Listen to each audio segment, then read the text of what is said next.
Hello everyone, कैसे हैं आप सभी लोग। आशा करती हूँ कि आप सभी लोग अच्छे हैं।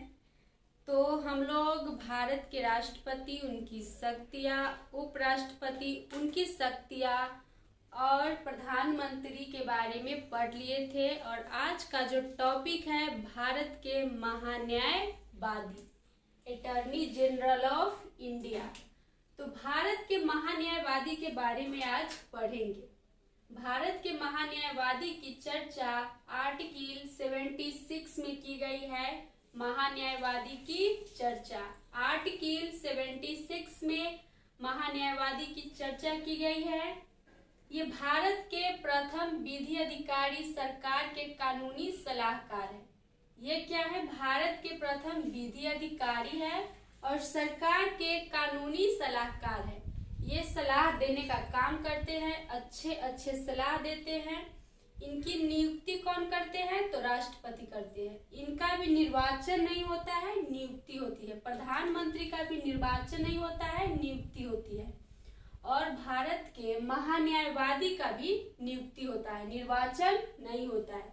इन्हें राष्ट्रपति के द्वारा नियुक्त किया जाता है और इनका कार्यकाल जो है राष्ट्रपति के प्रसाद पर्यंत है। मतलब राष्ट्रपति के मन जब तक है तब तक इनका कार्यकाल रहेगा। जब तक ये अच्छे अच्छे सलाह देते रहेंगे, इनका कार्यकाल तब तक रहेगा। इसका कोई टाइम फिक्स नहीं है।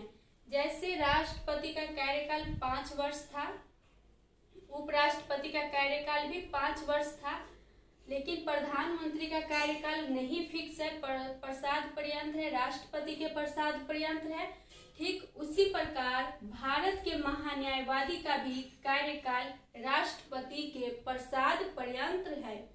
और ये जो भारत के महान्यायवादी, अटॉर्नी जनरल ऑफ इंडिया, ये जो है अपना त्याग पत्र भी किसे देते हैं? तो राष्ट्रपति को। प्रधानमंत्री भी अपना त्याग पत्र किसे देते हैं? राष्ट्रपति को। और महान्यायवादी भी किसे देते हैं? तो राष्ट्रपति को। और यहाँ पे इनकी योग्यता क्या है? भारत के महान्यायवादी बनने की योग्यता। तो यहाँ पे योग्यता क्या है? सुप्रीम कोर्ट के न्यायाधीश में 5 वर्ष हाई कोर्ट की जज होना चाहिए, जो 5 वर्ष तक हाई कोर्ट के जज के रूप में काम कर लिया होना चाहिए, या 10 वर्ष तक वकील, हाई कोर्ट के वकील के रूप में होगी तो भारत के महान्यायवादी नियुक्त किया जाएगा। इतनी इसकी योग्यता होनी चाहिए। संसद के सदस्य ये नहीं होते हैं, ये संसद के सदस्य नहीं होते हैं।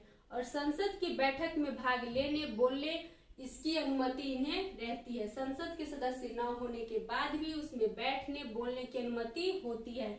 लेकिन भारत के महान्यायवादी को वोट देने का अधिकार नहीं होता है। इन्हें वोट देने का अधिकार नहीं होता है।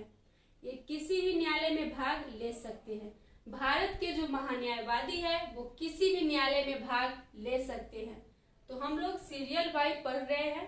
पहले हम लोगों ने पढ़ा राष्ट्रपति, राष्ट्रपति की शक्तियाँ, उसके बाद हमने पढ़ा उपराष्ट्रपति, उपराष्ट्रपति की शक्ति, प्रधानमंत्री, और आज हम लोग पढ़ रहे हैं attorney general of India, Bharat के महान्यायवादी। इसकी चर्चा आर्टिकल 76 में की गई है।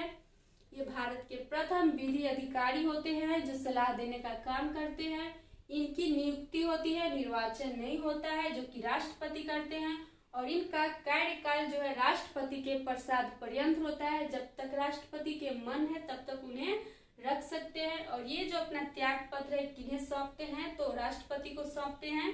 इनकी योग्यता क्या है? तो सुप्रीम कोर्ट के न्यायाधीश होना चाहिए, 5 साल तक जज के रूप में काम किया होना चाहिए, या 10 साल तक वकील के रूप में हाई कोर्ट में होना चाहिए। इनकी ये योग्यता है भारत के न्यायवादी बनने की योग्यता।